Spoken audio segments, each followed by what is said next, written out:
Hey guys, how's it going? It is I, the real Randy Chavez. I'm coming at you with a long form video podcasting. I don't know how long I can talk about it for. It has to do with a friend of mine that I just got off the phone with. And I was going to talk about running on this one, but I cannot because another idea popped into my head. And a friend of mine that I think has been here all his life in New York, and not that he couldn't dream of living anywhere else. It's just he's here, his family's here, and his friends are here, and there's a couple people he has scattered all around. I didn't serve with them, not in the military, but just a couple friends that you meet and they move away. Normal stuff, and he can't afford to live here anymore. He can't and his case is not unique. It's not because okay, rent is getting more expensive, although it is, and it's not because of the wages don't increase at the same rate as other expenses go up and it doesn't keep up with the cost of living, although that does happen too, is because he hasn't been allowed back to work since March. He happens to do a couple of things. One of the things he does, like a couple hours a week, not a lot. Just I used to work with him at Levittown Animal Hospital like 10-ish years ago, and so he still does that like one shift a week, just because he likes it. But he also works at a movie theater, and movie theaters haven't been open. Unemployment ran out, and I think from what I remember, conversation with him originally, it was up to like 600 a week, and then like another 400 a week or something. So you're getting like 1,000, like fucking making money. If you're just working one shift a week at one place and you're doing 30-ish hours at a movie theater, or you're going to get $1,000 a week. Now that's before having taxes taken out, and again, that's what you can qualify up to. Some people get less, and on both things. It was 600 for the federal PUA, and it was 400 for New York State. Add those again. That's before taxes taken out, but still, even I don't know what he got, but the 600 ran out, and then it was the 300, I think. I think he was getting 300, and that ran out as well, I guess. And now he's like, I can't afford to live here. Like, I'm not going back to work. Unemployment ran out. I'm getting a very small amount. And I was like, oh, fuck. Thankfully, he has some family in Texas, and he's just like, hey, I'm going to go there. And I was like, okay. Now, he does happen to, he doesn't really straddle the fence politically. He happens to go on the left, he happens, I think he's voting for Biden.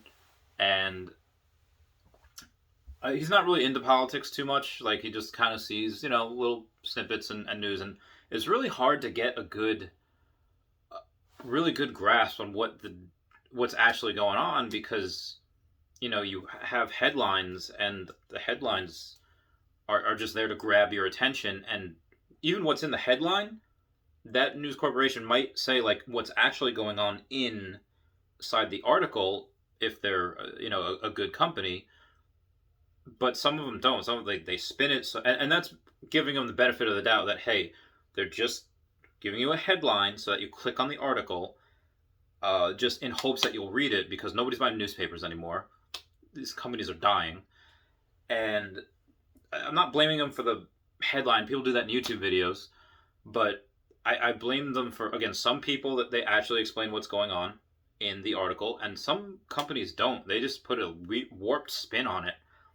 Um, and I don't want to say a lot of it's like, oh, the liberal media is like killing us. No, it just happens to be that most of the media in the U.S. happens to be on the left, which I think is part of a balance, because the Republicans have executive branch, and they have the Senate, and the left has Congress, and they have the media, and they have colleges, and that's something that I think, okay, there's a system of checks and balances there. Not one side has everything. That being said, I don't like defending Trump, but there's so much stuff. Like, he retweeted like a news article from the CDC saying like, okay, whatever it was, like death numbers are down, or yeah, even though there's more cases, the deaths are down, and someone, I think NPR, like made an article saying Trump retweets like a conspiracy thing, but it was from the CDC. Like, are you kidding me? Like, if you're gonna blame Trump for stuff, blame him for his ban on bump stocks. Blame him for trying to Shanghai the post office into raising rates just because he doesn't like Jeff Bezos. Blame him on policy. Blame him, but don't blame him on like stupid shit like that. So I'm constantly defending Trump, and anyway, that why I'm getting into this is because my friend that's moving down there is just like, okay, and this goes for a lot of people from California. A lot of people moving to Texas, and a lot of people in Texas that my friends that go there, they said like, okay, remember why you left your other place, and some places like New York and California just do not. They have very high taxes, and ideally higher taxes meaning, okay, what are you paying for? You're paying for police protection to keep the city safe. You're paying for garbage men. You're paying for firemen. You're paying for anything that the city or state or county, whatever county you're in, goes for, schools, whatever. But when things get very politicized and people aren't allowed to open up their businesses, but people are allowed to protest and riot, that sets a very bad precedent. Like, all right, what am I paying all these high taxes for? New York has one of the highest tax rates in the country. If you make over a certain amount of money there, you are paying more than half of what you make to the federal and state governments. And government does a very, very shitty job. Most of the cops are very good people, or at least they want to be. My friend Ty's parents are both retired NYPD detectives, and his dad said only 10% of cops deserve to be cops. Granted, it's 20 years ago. I don't know how things are now. So yeah, guys are great, but a lot of them and that's not saying they're evil, because they're not. They're a lot of my friends are cops, and they are swell guys. They're friends, and it's just they kind of have their hands tied behind their back because they're told not to do certain things. It's like, well, what are we paying taxes for? They have a job to do, and you're not letting them do their job. And at some point, I will move down to Texas as well. Ideally, it was going to be 2030. Probably going to be 2025.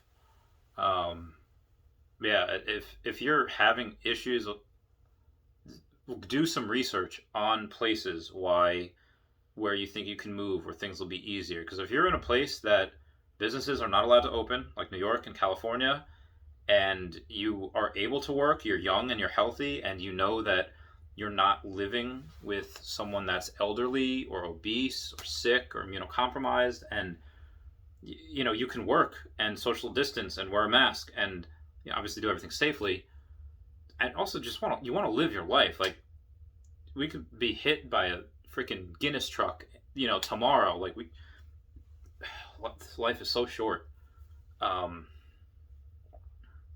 I feel like you should really be able to do things, obviously knowing the peril that's out there, and again, do everything safely. I'm not saying go ride a motorcycle without a helmet.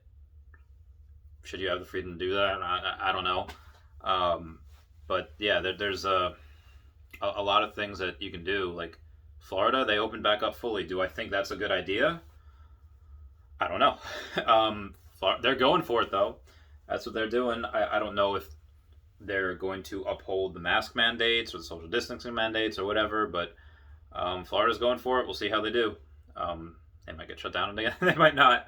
But yeah, if don't and for people that, and again, if you're young, even if you're not single, if you have the ability to move somewhere and you can do it, and I've moved, I don't know how many dozens of times in my 20s, most of it because of the military, but even before then I moved a lot. Even in my teens, I first moved out, and then a second apartment, and then third, and then going back to one place. Okay, I don't regret moving, especially moving states.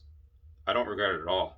I always learned new things, and I met new interesting people, and that's how you grow also. If you've been in the same place for so long and you don't have a plan, and it's very hard to fall into a routine. And I'm not saying routines are bad. Sometimes they're good. When you're deployed, you need a routine, or else you get all crazy. But if you have a a desire to travel or start something new. You ever want to start fresh? A lot of people that, dream to move to a new school, so they could start fresh, be someone else, when they're younger. That doesn't stop when you're younger. You could do that 100% when you're older too. And again, it's harder with kids. It's harder, if you have family. But if you want to do something, just go do it. I don't regret anything. I love traveling. I love seeing new places, meeting new people, figuring out. And again, that's how you grow. Like, there's a lot of people. Well, only one. But there's one person I met in basic training that he had never seen a black person before. I was like, what? And he was cool. Like, he was chill. It's just like, oh, I never seen one before. Like, what? What is? But yeah, it's how you learn about different things and spend time with people. It's. I feel like the quarantine, especially if anyone's seen the South Park episode, it's a lot of people just not seeing anyone. Because I mean, again, you could be in a place like Arizona or Utah, and most of them are cool. They're open, social distancing, wearing a mask, but you could see people. But a lot of other places that you can't really see a lot of people, and you're supposed to quarantine, and it's insane. So I feel like this is something that if you're waiting for a sign, do it. I'm Shia LaBeouf. Just do it. Please don't make that a meme for the 12 people that's watching this. But it'll be fun. If it's not, always move back. But again, I've never regretted it. Again, I'll do it again in the future. I'll do it again too. I forget what meme that is. Anyway, guys, I love you all. I hope you're doing really well. Much love. Please comment, like, and subscribe. Comments are good for the YouTube algorithm. Help the channel grow. And again, these are all just thoughts. The thoughts that I am just saying, I'm just thinking out loud.